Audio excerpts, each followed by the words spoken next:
Phone करेगी खाइए वाले कि मैं होली आ गई के दिन से फोन करेगा।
हेलो हेलो ले बेटी लगा दे मेरा फोन कर ले।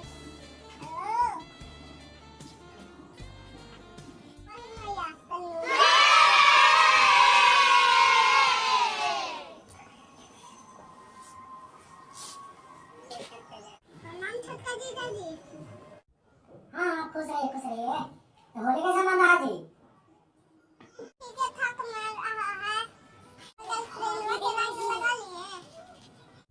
ना जी हमको गर्लफ्रेंड है जी, ऐसे कहाँ बोलते हैं आप? कोई तो बोल रहे हैं कि गर्लफ्रेंड जरा बन जाइए, होली में हमको काम हो जाएगा आपको ही काम हो जाएगा। थोड़ा कौन हो जी?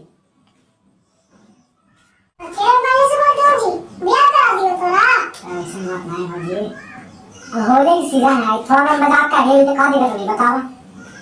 वो तो दिक्कत है वहाँ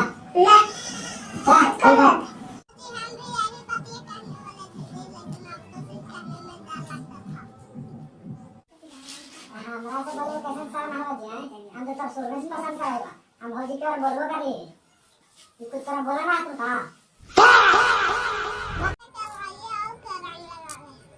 कहो जी नहीं का बाल कर नहीं हमरा का चिकान क्या हो तू बोल तू भाई मैं निकालूं ना जा ठीक है कल आएगा वो कहते